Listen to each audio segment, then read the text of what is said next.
and candy and toys for all the girls and boys.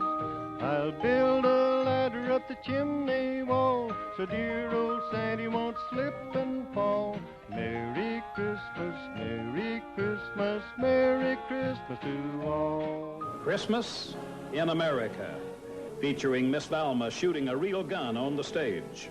It's fun, it's easy, and best of all, we do it to our favorite holiday song. So are you ready? Well, let's go. Now bring the arms in. Now, kick that butt right there.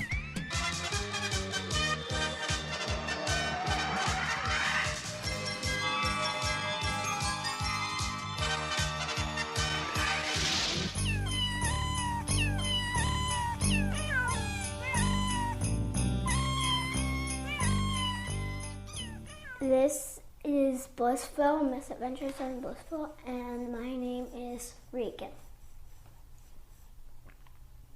So, what do you got there? Oreo cookies. Yes, and you've already been through a couple of them, haven't you? So, and you have a little milk there, and what is those little penguin chaps? They are McDonald's binoculars. But they're shaped like penguins. Just because it's a movie, The Penguins. Yeah, the new one. Yeah. Penguins 2. Well, Madagascar, right? Yeah. Right, so I see you have a couple of items there on the desk. You want to tell us about those? I love this game. It's called Plants vs. Zombies, and I made a map of what Plants vs. Zombies looks like on the screen. It kind of looks like a football field, in a way. Just because there are football player zombies, and it takes 2 squashes to kill them.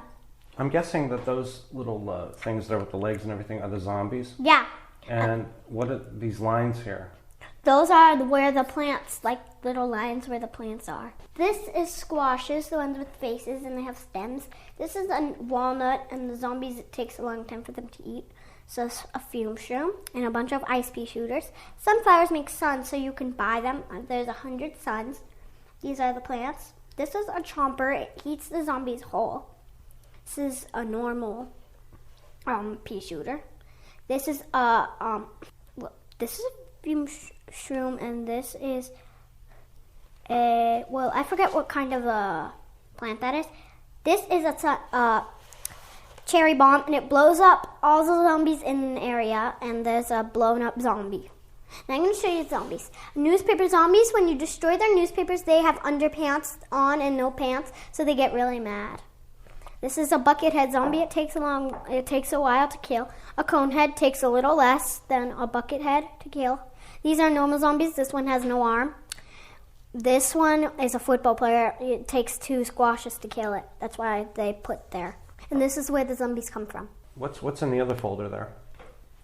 Oh, this is my Plants vs. Zombies drawings of plants and zombies. So, this is a sunflower. And this is a fish bone, but this is sunflower. When did you make that? When did you draw that? This is the first day of my binder. It was like, it was on Saturday, I think. This one was on Saturday. It's a little ice pea shooter. Isn't that your old poetry folder from JFK? Yeah. Oh, okay. What are those? Cherry bombs. They blow up when they see zombies. They are allergic to zombies, so when they blow up, they sneeze, and then they blow up. They're like, shoo, pow. It's so awesome. So this one, I do it on Saturday. It's a chomper, and it eats zombies whole, but is vulnerable about chewing. This is a walnut. You did that one recently, like yesterday, right? Yeah, yesterday. Kind of looks like a character from South Park with those eyes. That's how walnut. This is the zombie. That's a zombie. And last I did is a squash. You mean like a squash, like a vegetable? Yeah, and it squashes zombies. So why is it so triangular? Because that's how they do it. It's like this. But with a football player. And then the second one, it takes 2 to kill a football player. We'll keep this little bit brief because I figured, We've talked about and analyzed it so much, but on NBC, they showed Peter Pan live. It was a television special broadcast by NBC on December 4th, 2014. It was part of an assignment that Regan had to do. Basically, she had to stay up past her bedtime and watch this thing because it's a 3-hour-long spectacular. The special featured a live production of the 1954 musical adaptation of Peter Pan. One thing I was wondering about Peter Pan, I didn't quite get the story. I was thinking there was something physically off about Peter Pan. Maybe you can help me out with this. Was there something about Peter Pan, the character, that you found disturbing? Peter Pan's a girl. Traditionally, the part of Peter Pan, live anyway, was played by women. Mary Martin, Kathy Rigby, Sandy Duncan. So, what did you think of the girl playing the boy? Most of my classmates, when I told them Peter Pan's a girl, they were like so surprised, like it was a first to them, because the girl kind of had like a boyish voice. Well, yeah, I guess that's But no boy can sing like that. But yeah, that's the thing. See, mommy told me this. She said that traditionally, if you want for there to be a young boy who never ages, you'll want to get a young lady because their voice doesn't change and they kind of sound. It's like Bart Simpson. Bart Simpson is played. The voice of Bart Simpson is Nancy Cartwright, and she's been that way for over 20 years, 25 years, playing this Bart Simpson character. Now I know you're a big Tinkerbell fan. As a matter of fact, when you were born, your grandmother told us, upon seeing pictures of you for the first time, this was before she came and visited, she said you look like a little pixie. What do you think of Tinkerbell? Well, I really like her because there's a bunch of shows from Neverland. Like there are fairies of Neverland, like Tinkerbell, her friends and stuff. And I also have a book of when she first was there. It's a big book, too. Is it one story? Yeah, it's one big story. I remember. It's like the origin of Tinkerbell. Yeah, it's when she was first there. Yeah, what happened? Tell me a little bit. How did this, what is the story, the origin story? Well, in the beginning, she was like a little baby in a leaf. She was so tiny, and a magic dandelion went on her. That's how every fairy is born. They get like magic dandelion on them, and they grow big, beautiful wings. So for me, I like the spirit of the live television program. It was staged and everything. It was a bit awkward because they were using computer-generated effects for Peter's shadow, right? Well, I saw the one was before when they did Tinkerbell's flashlight. It was on It was on Cartoon Network. What Regan is referring to is that originally they didn't really have CGI effects and computer-generated stuff. So they used a flashlight in place of anything else when they were showing Tinkerbell on stage.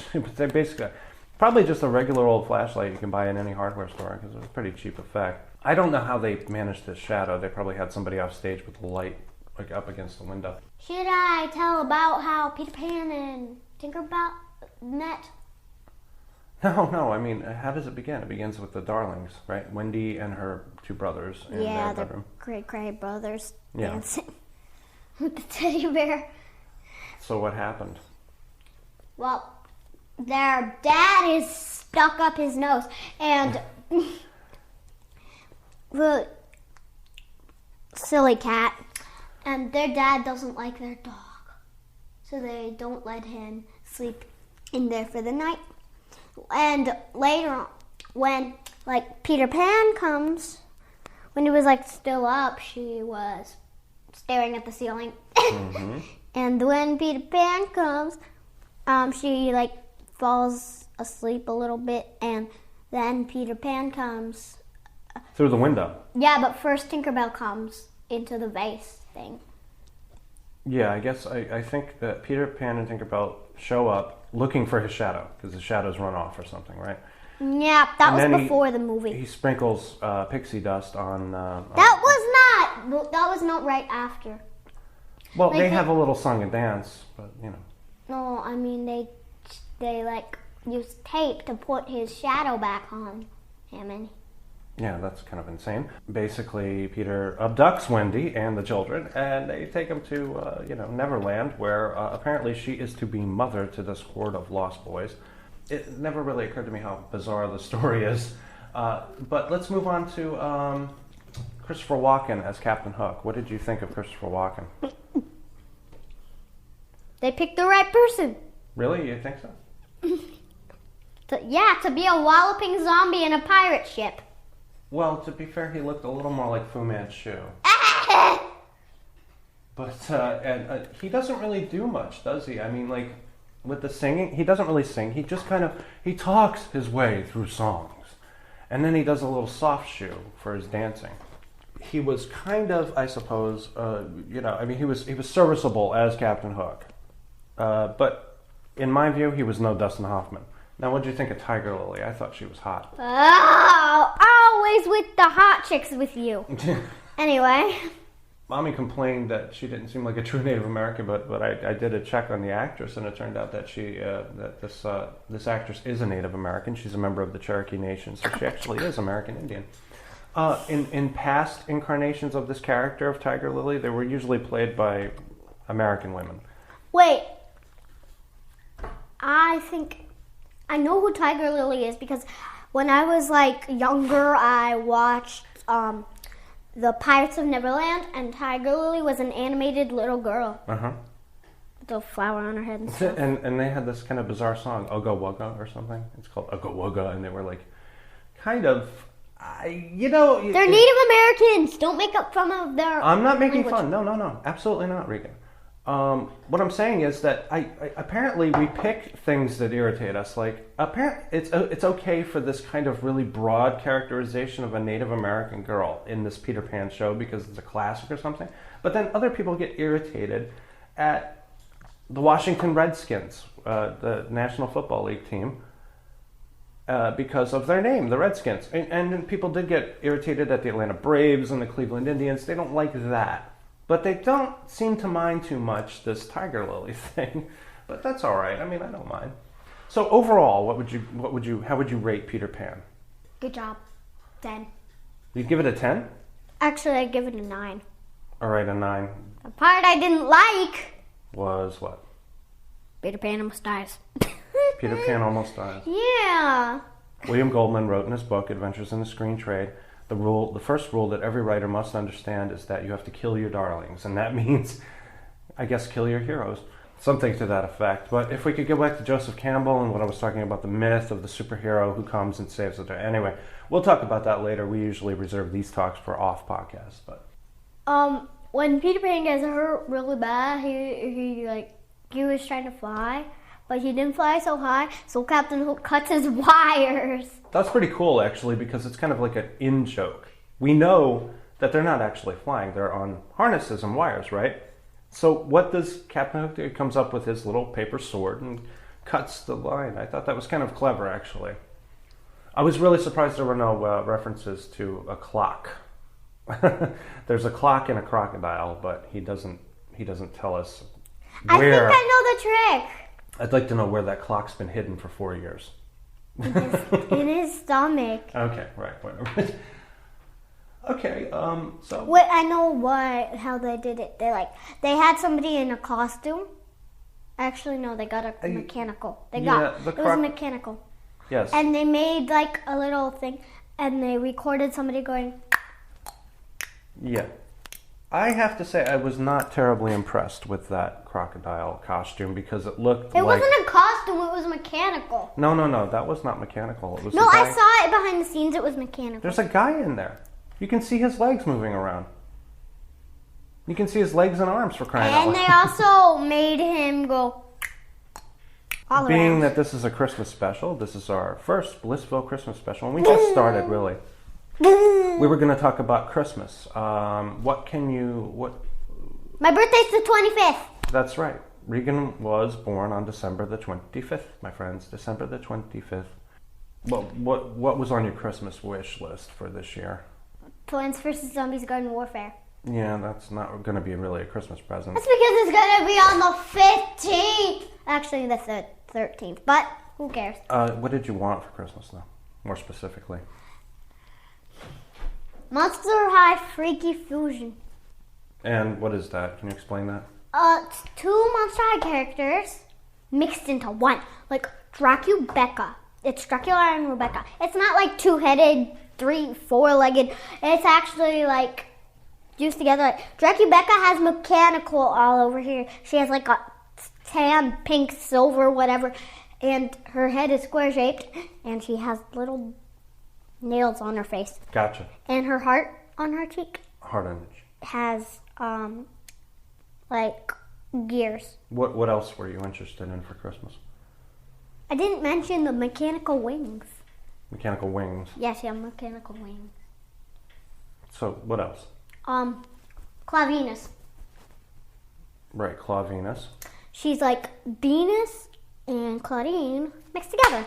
So Claudine has little Venus fangs all over. She has both sides of her head shaved, and her ears look like leaves. That's what I thought was cool. Mm-hmm. And she had greenish brown skin. And My Little Pony Equestria Girls. What is that? It's if you turn a pony with a girl. Yes. Okay. Now this is something I noted before. There seems to be a pattern in your choices. You are interested in mixing humans with other things. Monster High combines two popular characters and makes one, right? And then the My Little Pony Equestria Girls are a mixture of human girls and ponies, My Little Ponies. So they come together and they become Equestria Girls. So I want Rainbow Rocks, Twilight, Rainbow Dash, and Fluttershy. Ah, okay. Rainbow Rocks. Well, I will contact Santa. I have him scheduled for a podcast in July when he's resting, but we'll let Santa know. And we'll get back to you within 6 to 8 business weeks. Can we talk about one other thing? There's one other thing that really bothers me, and this seems to be all over schools, all over New York State. Common Core. Yes. You seem to understand this Common Core philosophy with the That's because math. I did it in my old school too. It was something that you started off with. That was the only math I ever known. But this is a problem. But in my first time I ever went to school, on the first day when we did math, I was like, But the thing is, I can't really help you all that much with math because, number one, I'm not very good at math, and number two, I can't understand what you guys are doing. You guys are doing things involving tens and ones, right? You draw a line for tens, and then you draw blocks for ones, and this is how you And for hundreds, we do giant blocks. Giant blocks. And for thousands, we do like this, and it's like a giant block like this. Right, now Mommy is really good at math, and even she gets confused looking at this. So how are you managing to do this? It was the first math I ever known. But even me on the first day, I was like, what? On the first day of school, on the first day of kindergarten. You got 2 tests back today. Can you tell us what they are and what your grades were? Clippity clop blobs! I need my bag! You said something. One was a spelling test and one was a reading test. Yeah. Where is it? I need my bag. And the memo pad. Well, you don't need to show us, just tell us. Then why do you have the camera on? It's just to get a look at that face. That's really good. You know, you are looking more and more like your mother every day, I have to say. I bend my lip backwards. Yeah, and also you can do some weird, crazy thing with your tongue. I forgot what it was. She can Taco tongue. Taco. Yeah. Okay. Anyway, you got. I can also do it sideways. What did you get on your reading test? The usual, 94. And the usual for my spelling test. Oh, what did I get? 100. The usual. The. Very good. We're very happy about that. I hardly ever get 105. You get better grades in 2nd grade than I ever got. Anyway, we're going to wrap it up. I do want to show this before we scan it in because this is Mommy's special artwork for the Christmas special. Give me. So show that to the camera. Chaka chaka. That's me with really, really dark hair. I'm holding a Christmas present, Christmas tree. Again, I'm not sure that you can really tell because it was all done in pen. Just show it. BlissVille Christmas Special. Put it a little closer. This is our BlissVille Christmas Special. It's an awesome day to celebrate. Oh, look, Santa. Mommy drawing pictures of Santa? Okay, we need to talk to Mommy.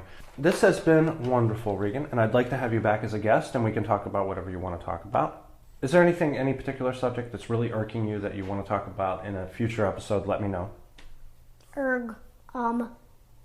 Something that I don't like. It can be something you don't like, something you do like, blah, blah, blah, Cats making noises at night. Oh, God, don't get me started about that, but I don't think that's worthy of a whole episode. My cat, Siren, always jumps up and wants to sleep next to me, right? Little, last night, wanted to play and run around, and it was really irritating Siren, and they kept having to stare down, and then... Meow, meow, meow, meow. Oh. And then Siren just jumped on Little, and they started fighting. Again. I don't know if you can see it. There's Little right there, and... He's insane! You can't really see him there. Because he's scared! Okay, so why don't you do the rap for us, Regan, and take us out. Okay. Yo, yo, yo, yo. I don't know quite what you're doing. You said rap. You said rap. I meant rap as in wrap it up. Wish everybody a Merry Christmas. I can't reach it. Ugh, I gave up. Good night, yo. Peace. Merry Christmas. Bye-bye.